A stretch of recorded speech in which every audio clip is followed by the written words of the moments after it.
When he moved into the White House, when he became Secretary of State, he brought with him as a consultant David Rockefeller.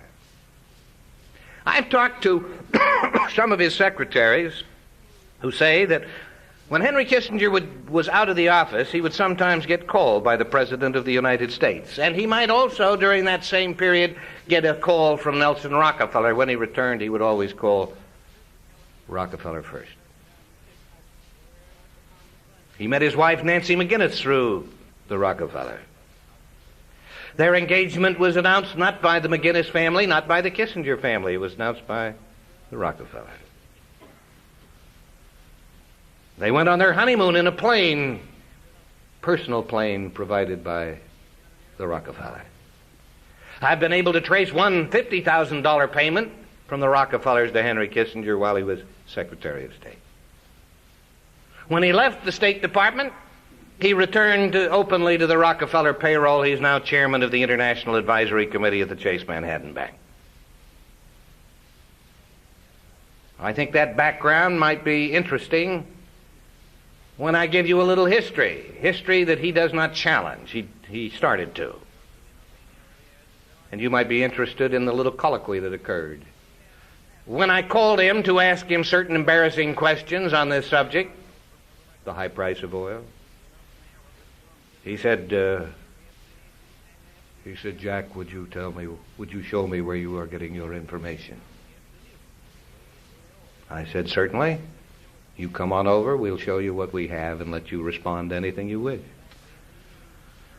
He sent his top man, Bill Hyland, who looked at all the secret documents we had accumulated on the subject, and after he did, he shook his head and said, someone must have given you the whole computer printout on this subject. And so we used the story, and there was no comment from Henry Kissinger. What was the story? The story is as follows. In 1972, Kissinger foresaw that we would become heavily dependent on Persian Gulf oil.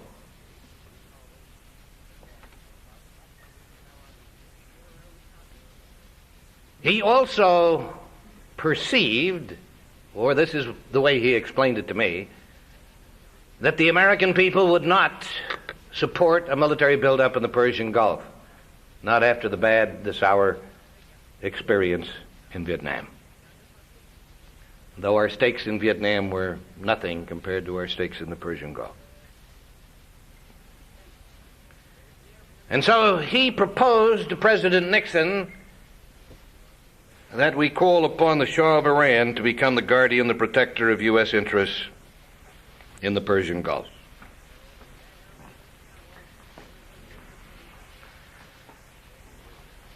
And in early 1972, Richard Nixon and Henry Kissinger flew to Tehran, and they asked the Shah if he would become the guardian of American interests in the Persian Gulf. He was glad to do it.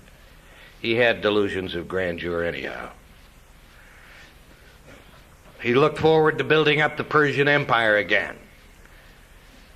And so he said, yes, he would be glad to do it, provided that we would supply the weaponry that he needed.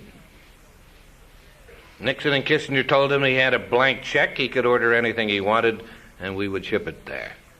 And he ordered the most sophisticated weapons in our arsenal, so sophisticated that the Iranian military armed forces couldn't operate them. We had to send 75,000 instructors over there and advisors over there to teach them how to run the stuff.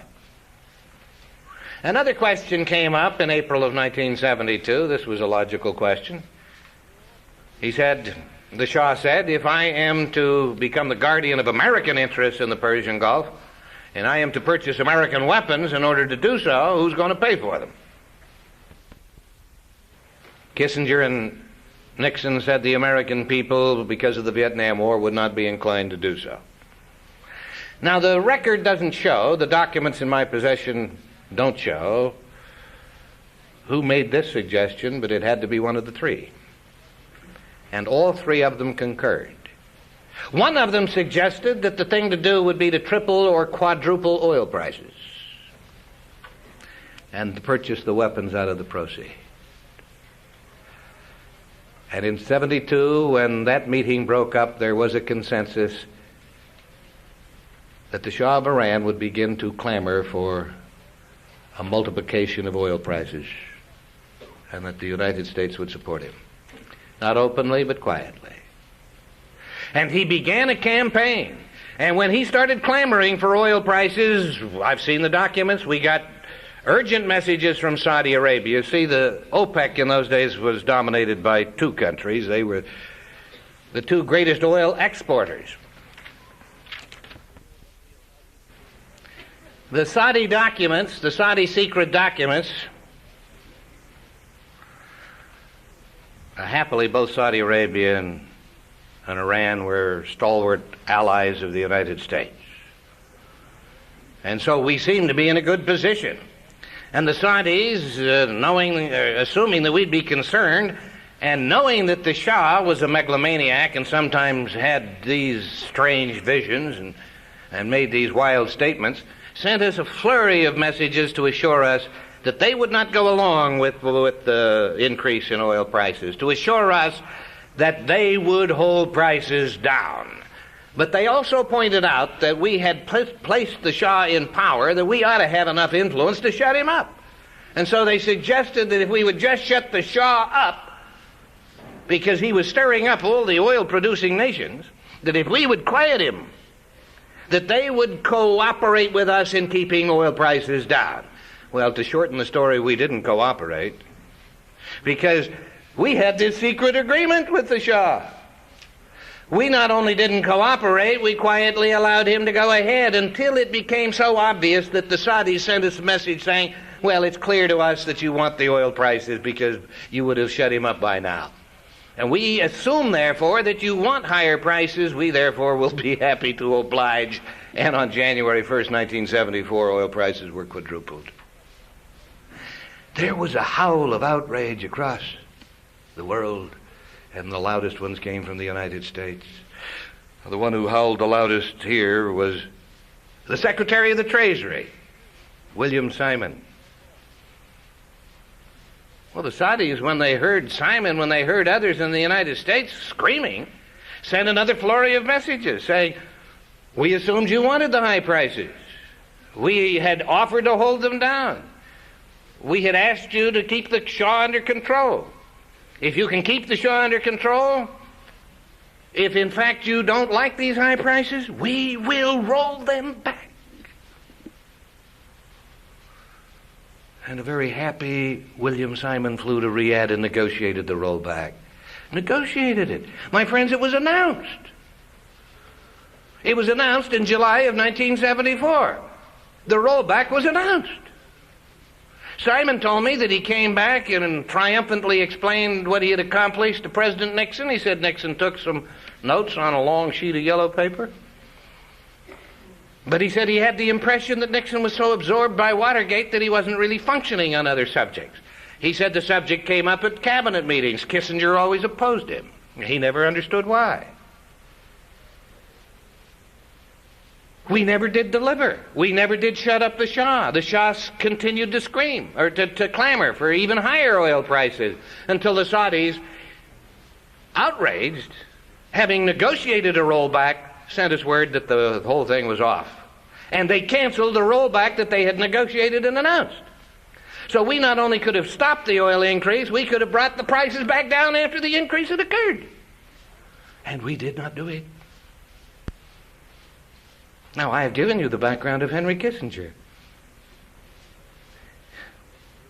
This benefited the Shah, but it also benefited Standard Oil of New Jersey. And that bothers me. And when I raised it with Henry Kissinger, he says, I'm outraged that you would even make the suggestion. He says, I was doing what I thought was best for the United States. He says, I didn't even consider what the benefits might be to the Rockefellers. Maybe so. But it bothers me. It troubles me. The Rockefellers have benefited. The Shah benefited temporarily. And I really am not going to take the time to go into his downfall and the reasons for it, except to tell you that Jimmy Carter inherited the mess, and except to tell you that he made it worse.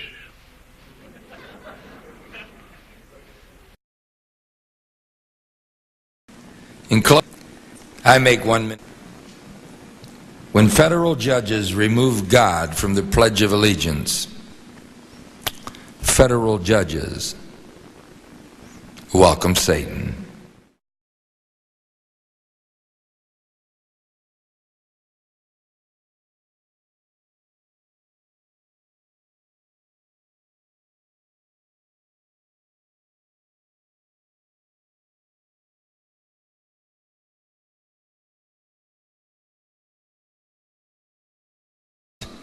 Not just fear. And from fear and distrust comes hate. And God Almighty, where are we going to end up? Very few people vote in America as it is.